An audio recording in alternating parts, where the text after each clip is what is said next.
dan. Boste v slovenščini najprej? Moje vprašanje je, kaj za Slovenijo pomeni dogovor, ki ste ga včeraj sklenili voditelji?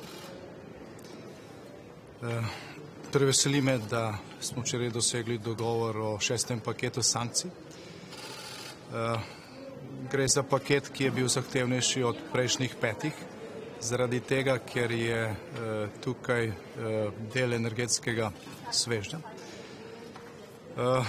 In vse države članice niso ali pa nismo v enakem položaju, tako da najtežji oreh je bil poiskati rešitev za tiste države, ki nimajo dostopa za tankerje za nafto po morju. Slovenija na srečo ta dostop ima, tako da smo bolj iskali rešitve za druge. Je pa seveda ta del energetskega problema, kar se tiče sankcij, še vedno lažji del problema, ker najtežji oreh še prihaja, to pa je plin. Tukaj pa, rekel, good luck tistim, ki bodo našli to rešitev za kvadraturo kroga. Kar se tiče same situacije v Ukrajini, pa seveda sankcije niso ključno vprašanje. Ključno vprašanje trenutno je situacija v Donbasu, kjer ruska vojska napreduje. Gre za suho sezono, gre za rusko premoč v zraku, gre za rusko premoč v oklepu in težkem orožju. In kolikor se Evropska unija in Zahod ne želi čez en mesec dni pogovarjati o novih milijonih beguncev iz Ukrajine, se moramo zdaj osredotočiti na vojaško pomoč Ukrajini. Ampak konkretno za Slovenijo, kaj se bo spremenilo po včerajšnjem dogovoru? Lahko to rečemo? Kar se tiče oskrbe z nafto za Slovenijo, tiste komercialne družbe, ki dobavljajo nafto Sloveniji, že zdaj zagotavljajo, da te nafte ne dobavljajo iz ruskih virov. Se pravi, kar se tiče tega, če to drži, ne bi smelo biti nobenih zapletov, niti kakšnih bistvenih neposrednih vplivov na samo ceno energentov. Danes boste govorili tudi o ukrepih proti višanju cen energentov. Kaj tukaj pričakujete? Lahko kaj napoveste, recimo za prihodnje mesece, glede na to, da bi se kriza v Ukrajini še razglasila? Zdaj, ta tema, ki smo jo začeli včeraj, je verjetno še bolj pomembna od tega, koliko ruske nafte bo kupila Evropa, ker ne gre tukaj samo za količine, v tem trenutku gre predvsem za cene. Ker če so cene zelo visoke, Rusija lahko proda tudi pol manj nafte, pa bo imela še vedno več denarja za financiranje vojne v Ukrajini. Hkrati pa s tem, ko je Rusija napadla Ukrajino, ko s to vojno v Ukrajini destabilizira tudi svetovne trge, sama povzroča više cene nafte oziroma energentov, hrane in tako naprej. Tako da je v bistvu to glavni problem.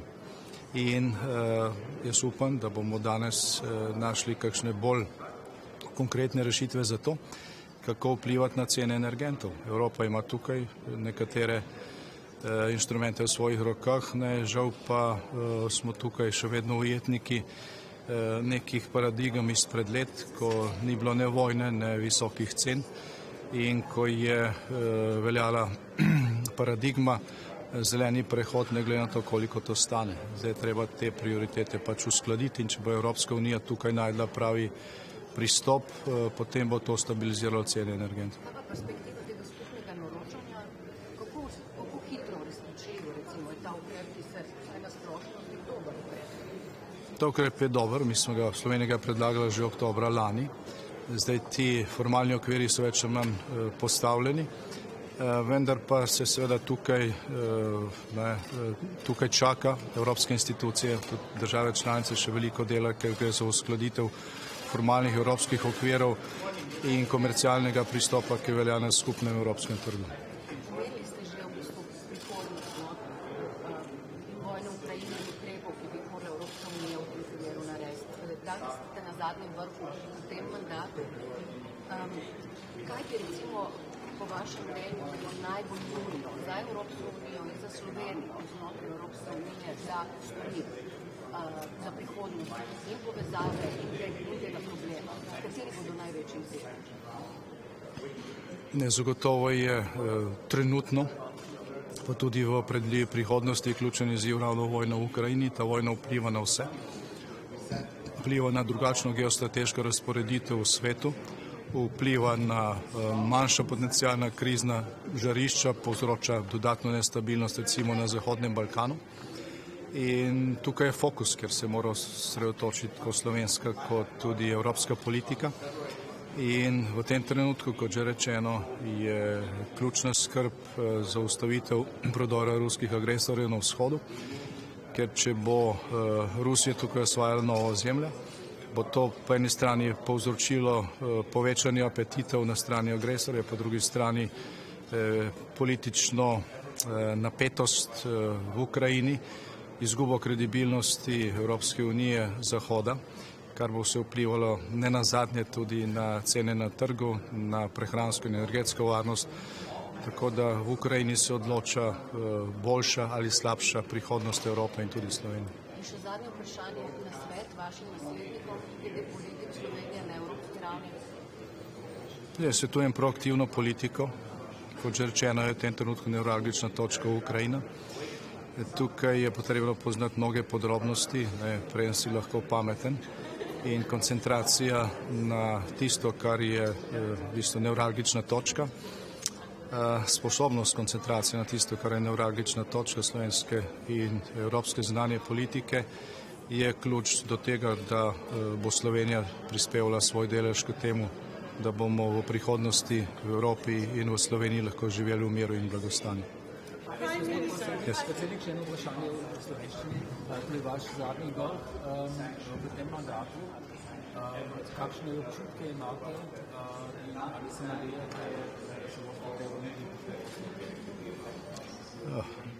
Jaz nerad napovedujem prihodnost. Mogoče samo to, da sem bil zdaj tretji član Evropskega sveta. V tem trenutku v tej sestavi Evropskega sveta ni nikogar, ki bi bil z mano leta v mandatu med 2004 in 2008.